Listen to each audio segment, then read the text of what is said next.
Raul Smith here with another reminder that we are still doing our affiliation sponsorship program here at the Closing Tag Network. The affiliation sponsorship program, in part with Galactic Digital Studios, is more than just a 30-second plug on the podcasts. We do comprehensive work to help get your name and your business's name out into the open and try to drive more eyeballs to your product. If you're interested in hearing more about this, please contact Raul at theclosingtag.com. That's Raul at theclosingtag.com.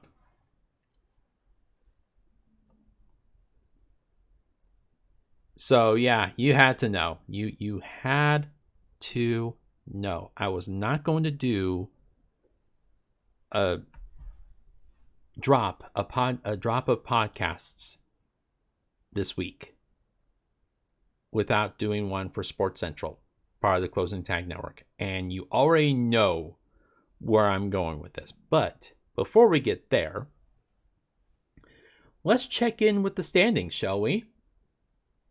The standings in the NBA, I mean.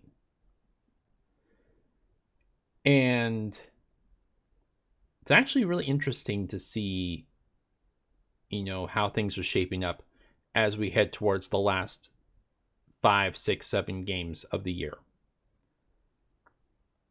So right now, the Western Conference, Minnesota and Denver are tied for the first spot. Each team having 54 wins and 24 losses. Oklahoma City at number 3, just one game behind them. 3 games behind them is the Clippers at number 4. Number 5, Dallas. Dallas has been, very impressive as of late. Luka Doncic. That kid is something else. I'll tell you that. And,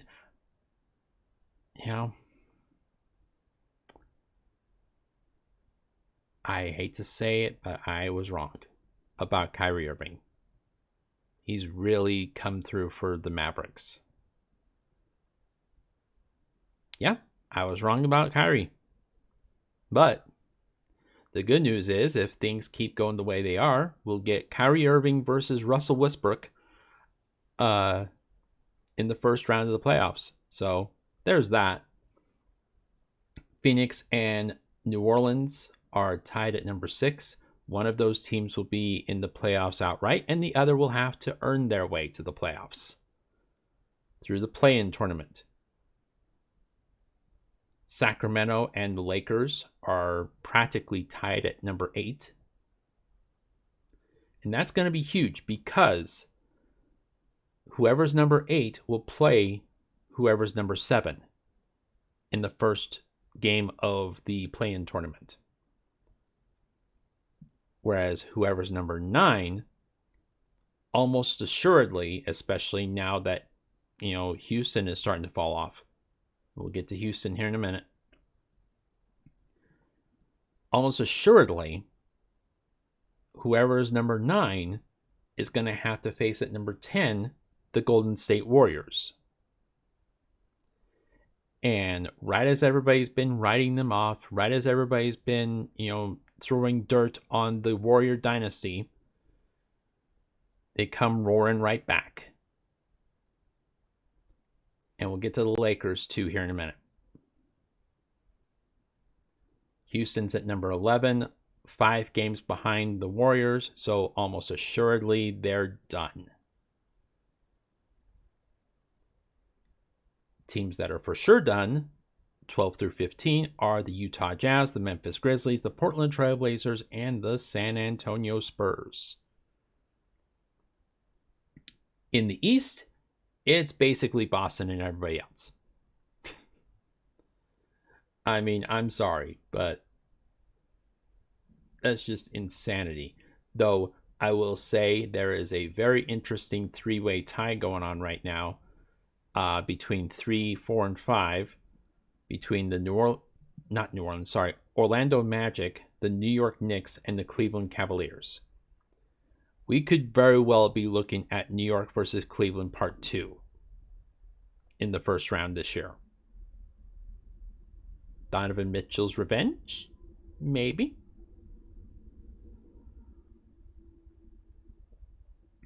Milwaukee's at 2.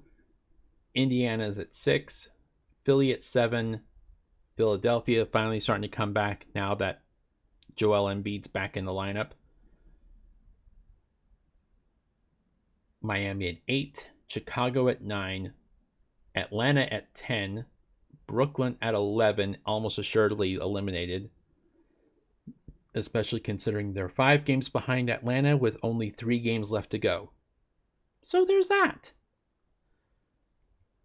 Toronto, Charlotte, Washington, and Detroit also all missing the playoffs this year, which we kind of suspected, especially with how the season started with Detroit. We suspected that that's how it was going to go. I mean, how many podcasts have I done on Sports Central that we did what we called the Detroit Watch, where we're like, oh, Detroit is now at this many wins. I mean, yeah, they missed out on being the worst team in NBA history, but they're going to end up being the worst team in the NBA this year. So there's that. Now, the reason I mentioned the Lakers, you already know.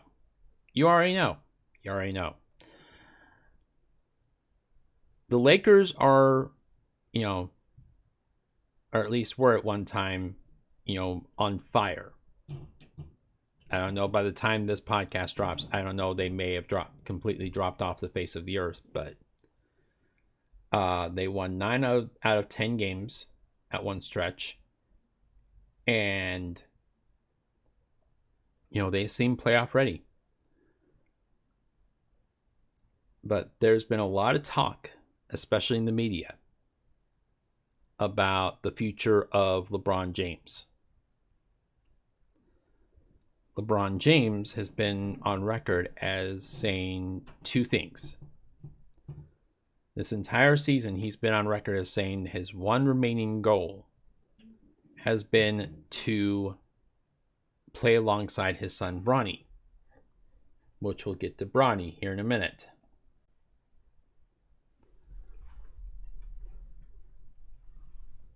And he kind of dropped a vague, cryptic message in the media.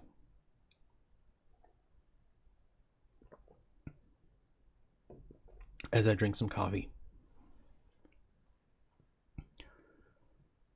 He's been dropping vague, cryptic messages in the media about his future and about, really how much longer he's got left. And if you listen to him talking, and if you listen to him, really kind of dropping all these Easter eggs and all these hints, he doesn't have much time left. I mean, you could see his body. You could see, his playability over the last year and tell that he doesn't have much time left. He's got maybe 2 years left before essentially he hangs it up. Which is probably why Bronny James, his eldest son, who played for USC, at one time threw his name back into the transfer portal. I'll explain what the transfer portal here in just a minute.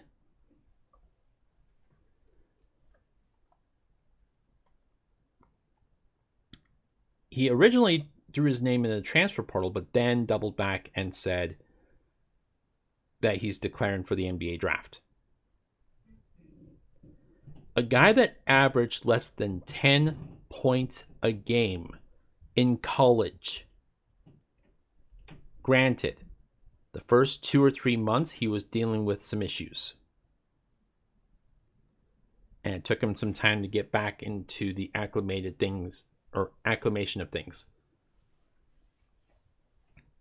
But here he is in one breath saying that, USC wasn't providing him the right opportunity to win. Okay, granted, LeBron was the one that said that, not Bronny.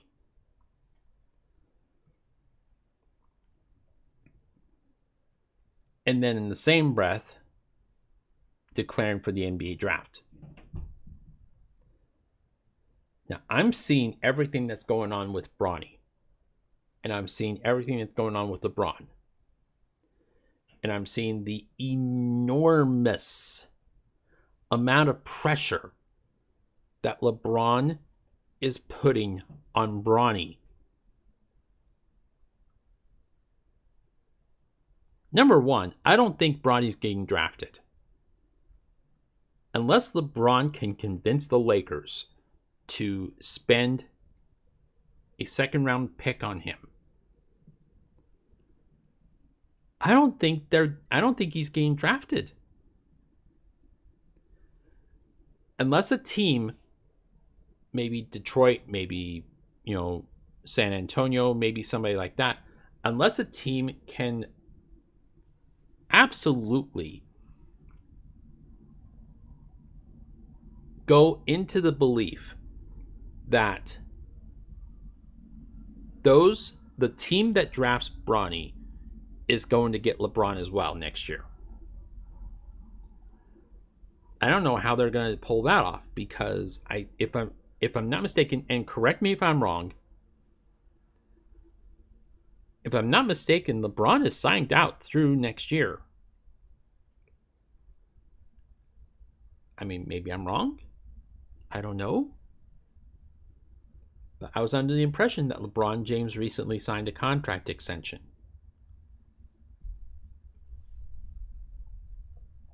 So I'm seeing everything that's going on with Bronny. I'm seeing everything that's going on with LeBron. I'm seeing how LeBron is handling the media coverage of Bronny James. And it is stunning. It is absolutely jarring. The transformation of LeBron James, supposedly the greatest player of all time. You know my thoughts on that.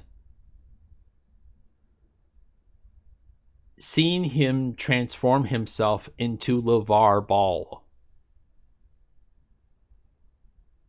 Yeah, I said it. Because a lot of this talk about Bronny and about how he can help a team win an NBA championship today, and how, Bronny and LeBron would make history in more ways than one, and all this bullshit, which is exactly what it is.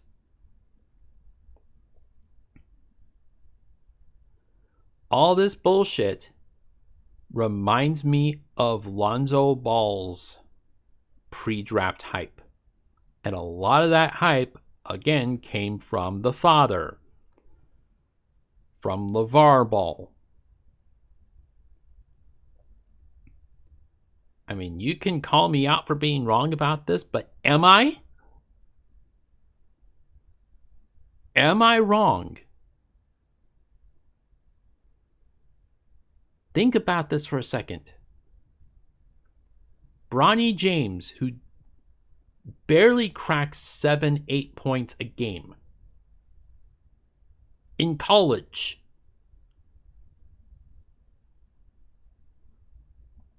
is being hyped only because of one man. All the talk from Bronny's camp is coming from one man. And it's not Bronny. All of the hype, all of the decision making. I'm going to the transfer portal. Oh, sorry, changed my mind. I'm declaring for the draft. All of this talk is coming from one man. This is actually worse than LeVar Ball. Because at least Lonzo, I mean, granted, he hasn't really been healthy as of late, and there's doubt that he'll even be able to continue his NBA career. At least Lonzo has the ability. We've seen it when he was healthy, when he was playing for the Lakers and he was playing for New Orleans. We've seen glimpses of greatness from Lonzo Ball. We've seen glimpses of greatness with the Hornets, with LaMelo Ball. We've seen it from them. There is nothing about Bronny James that screams NBA All-Star, much less someone that can help a team win a championship today. There is nothing about Bronny James that strikes me as someone that can help a team win an NBA championship ever.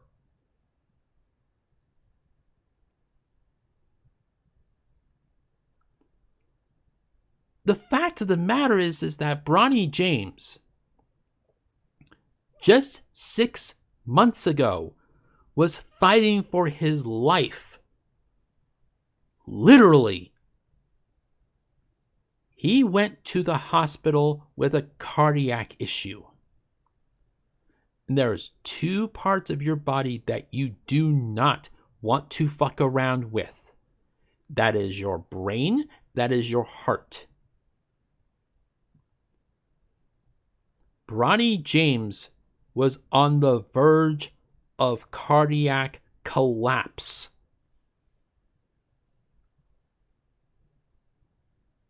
And the fact of the matter is that LeBron James is treating it like a big nothing burger because he knows. He knows next year is it. He has one shot to make it so that he becomes the first father-son combo to play on the same team at the same time in NBA history.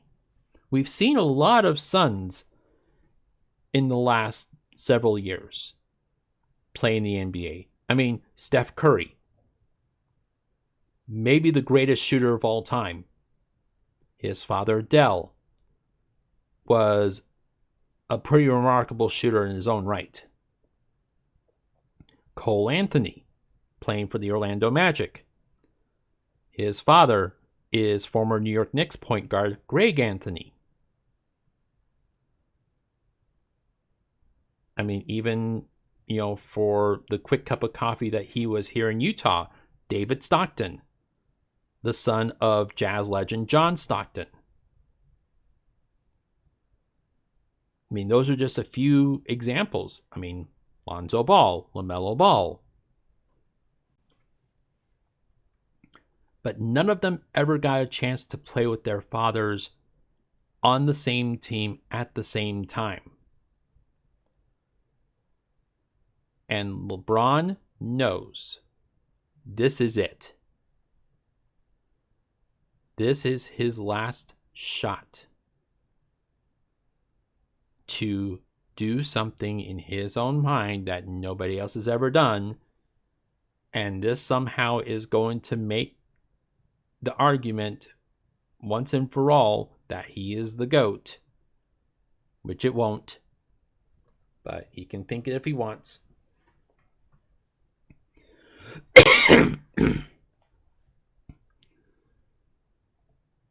And the fact of the matter is that, one,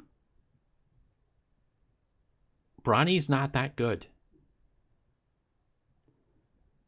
Bronny is barely G League good.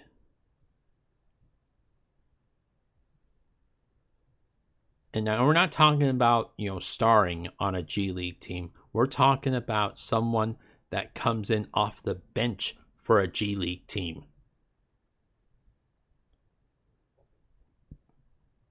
He's not even good enough to be a starter in the G League right now, let alone a member of one of the most storied franchises in NBA history.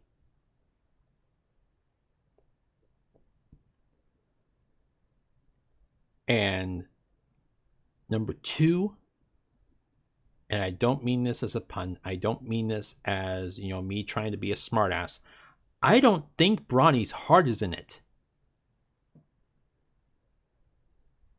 I mean, you see his body language. You see the way that LeBron practically bullies the media into hyping this kid up.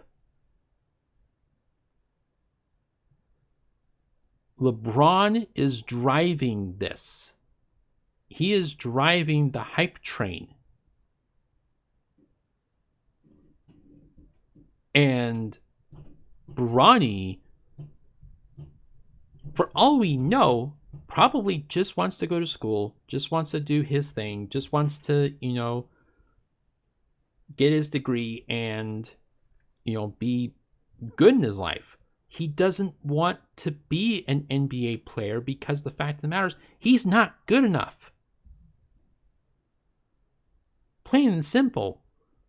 I guarantee you, if the Lakers draft Bronny in the second round, he will last 2 years tops. And I don't mean that to be, a hard ass. I don't mean that to be, mean to the guy. I'm saying that because it's the truth. I mentioned David Stockton earlier. The guy lasted barely 10 days in the NBA. And the only reason he even got a shot was because John Stockton called it in a favor and the Jazz, who were still owned by the Millers at the time, threw him a bone. That's it. That's the only reason. The minute that 10-day contract ended was the minute that David Stockton's career ended. Thanks for coming. Here's your cup of coffee. Back to Spokane with you.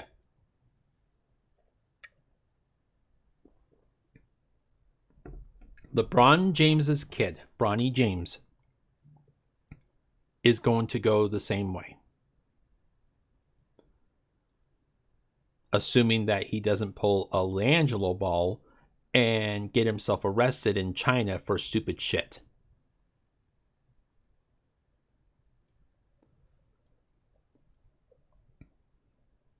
And I think this whole media circus, this whole publicity stunt, and that's basically what it is. This whole thing with LeBron and Bronny will last maybe a week before LeBron decides, okay, I did what I need to do. I'm going to retire mid-season now. Bye.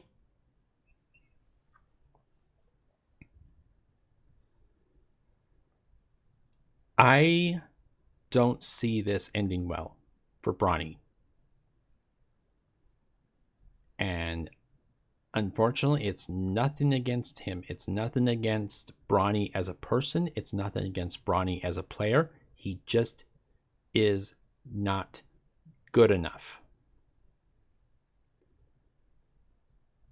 You have to keep in mind, and this is a special message, a PSA to all the softball dads out there that think that they can live vicariously through their kid and force their kid to be good at something in life.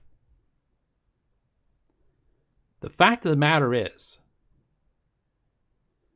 there are only certain number of spots. I mean, high school basketball is an entirely different beast. You have, what is it? I mean, just doing the math here. you have maybe 10 spots on a high school team, right?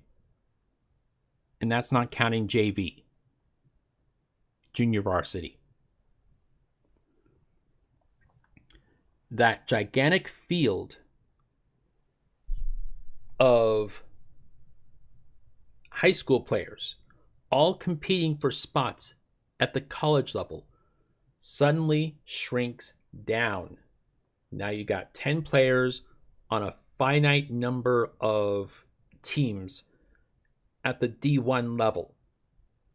So if you take out D2, D3, you take out the European League, that field shrinks down even more. I'm going to do a quick little experiment here.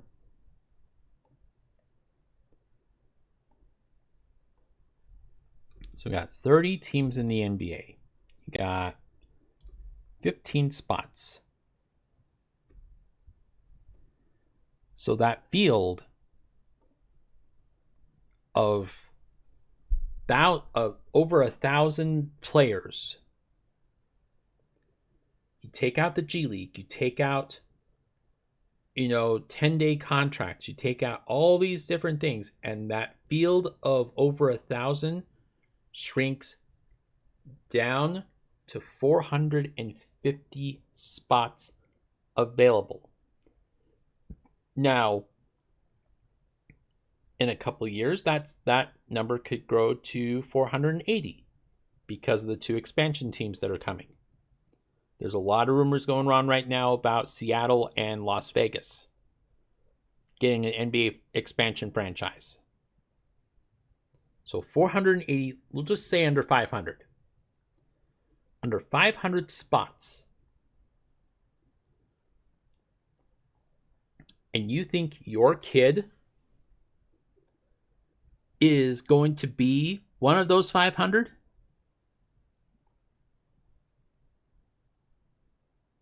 I mean, think about that. The fact of the matter is that there is intense competition, as my phone's going off once again on this podcast. There is intense competition for those spots. I mean, this is supposed to be the absolute best of the best in the entire world.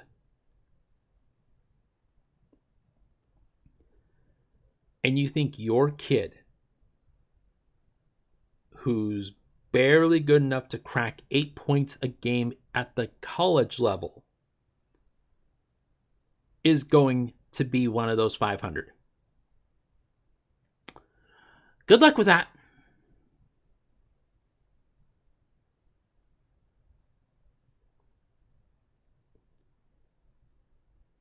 And you can spare me your mentions. You can spare me your emails, Raul at theclosingtag.com. You can spare me with well, you just haven't seen my kid play. There's a hidden special talent about him that nobody's seen before. He just hasn't had the right coaching. He just hasn't. Spare me.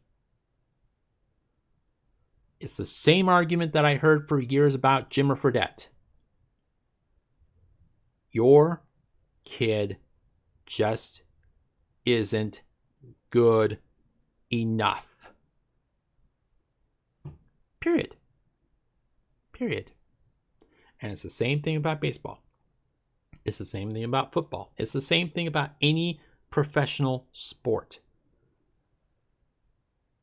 Kids are not going to be good enough if you're constantly driving them to do something they don't even want to do.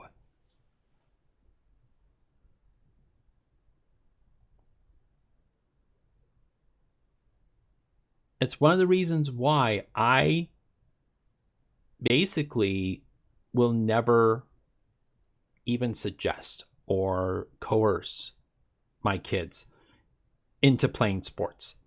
If they want to, if they are curious, if they want to learn more, I will gladly help educate them. I will gladly coach them and guide them.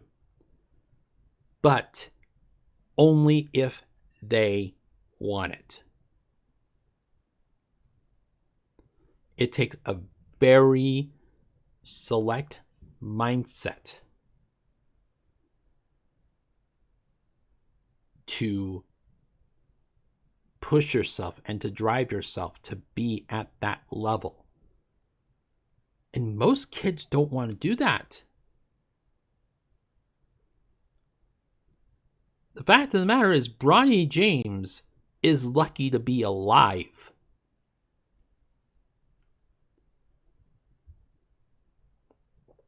Let alone be driven and forced into declaring for the draft when he probably even knows he's not good enough.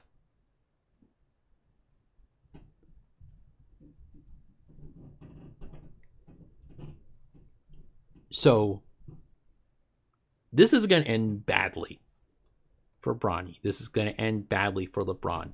And I never in a million years thought I would ever say this in my entire life. You know who I feel sorry for the most? The Lakers. Because they're getting royally fucked in this entire process.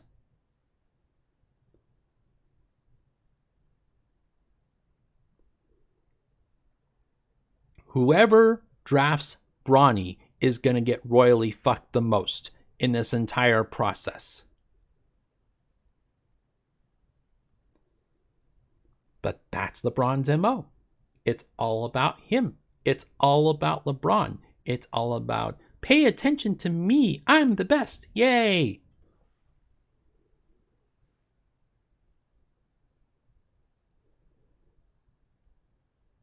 And yet, I keep seeing videos and I keep seeing highlights of LeBron flopping around like a fish out of water anytime someone dares to breathe on him. I saw a video on my YouTube Reels the other day.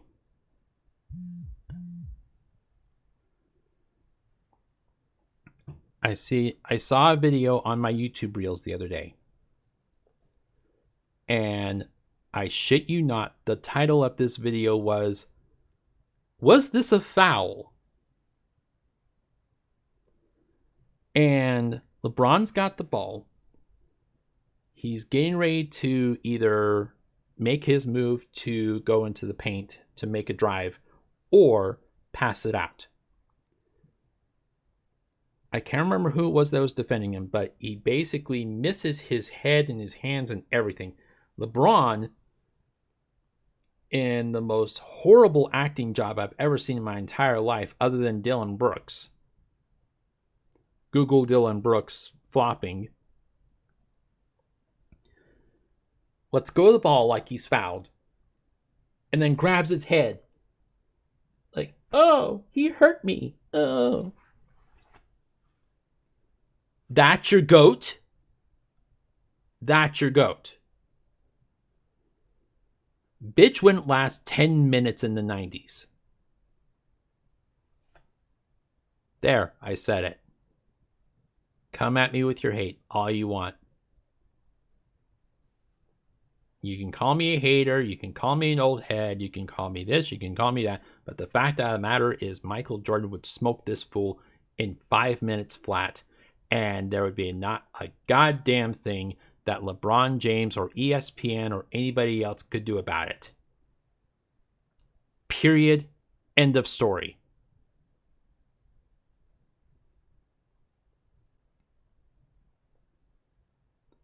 LeBron James, as I've said repeatedly, is the most physically gifted athlete I've ever seen in my entire life.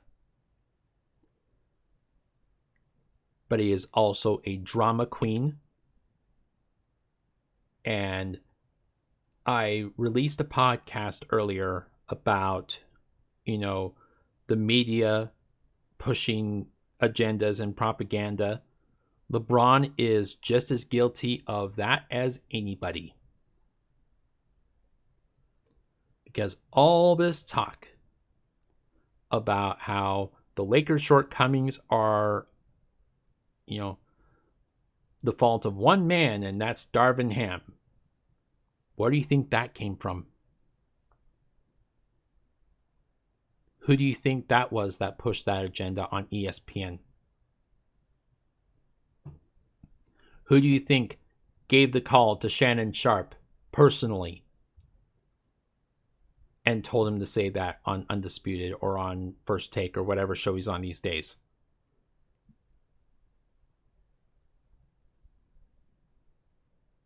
Who do you think has been the one guy that's been pushing for the media to push the Lakers to say, hey, we know someone that would look great in the purple and gold? Trae Young. Or DeJounte Murray. Or whoever.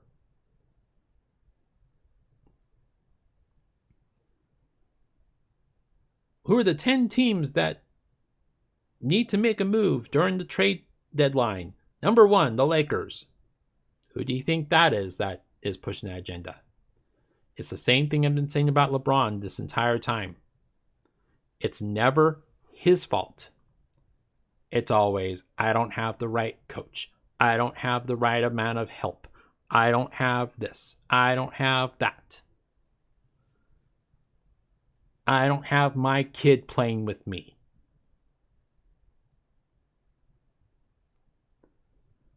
It's always someone else's fault.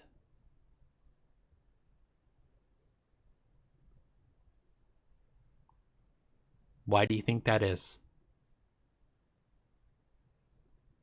At some point, accountability has to be a thing.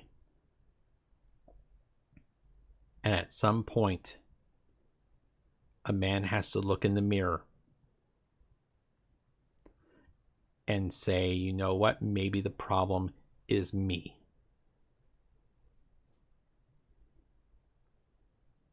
And I worry, and I'm not trying to be facetious, I'm not trying to be a jackass or piece of shit commentator saying this. I worry that realization in LeBron's mind is going to come at the cost, at a great cost.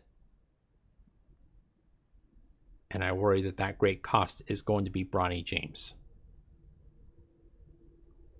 That could be Bronny suffers another heart issue. Only this time he won't be so fortunate. It could be Bronny cuts off all communication with LeBron completely.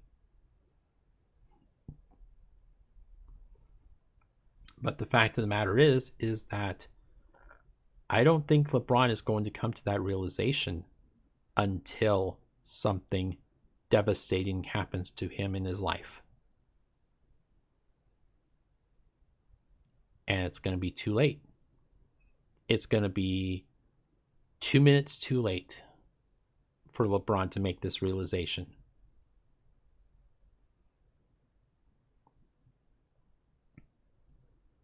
I know everybody keeps saying, appreciate LeBron now while we have him.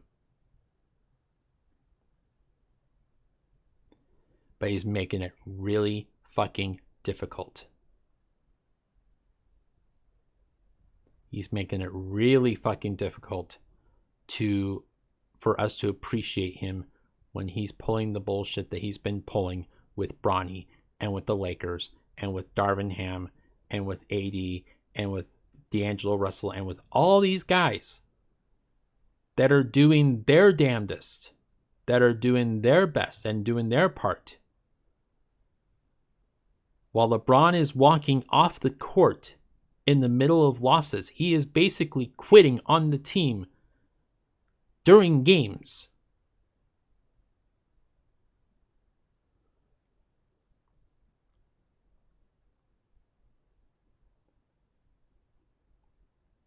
I mean, who's the scapegoat? LeBron is the GOAT. I'll grant him that. He is the scapegoat. He is the GOAT of quitting on his team when the going gets tough. He is the GOAT of walking off the court minutes, not seconds, minutes before the end of a blowout. He can't even be bothered to sit on the bench for 2 minutes to watch his team lose. He can't even be bothered to support his own teammates. It's always, I need more help. He can't be bothered to appreciate someone like Frank Vogel, who basically helped him win his only NBA championship in LA. And I stand by my statement from before. The Los Angeles Lakers will never win another NBA championship so long as LeBron James is still on the team. And my bet still stands.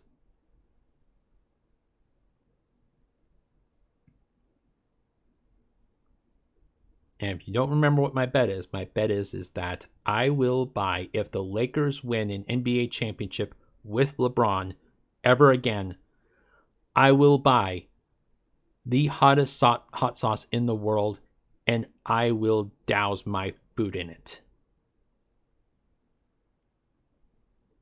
Essentially drinking it.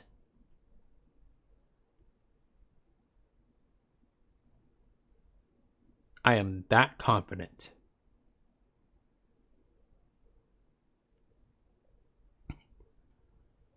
Let me know your guys' thoughts, or let me know what you guys think. Reviews are open on Spotify, Facebook. Like, comment, share. YouTube, like the video, comment in the comment section. Subscribe to the channel, hit the bell for notifications. And I want to thank everyone for listening, for liking, for downloading, for donating, for watching, for doing everything you can to support this endeavor. Your efforts are not going unnoticed, so thank you. And until next time, guys, remember to include your closing tags. Thank you.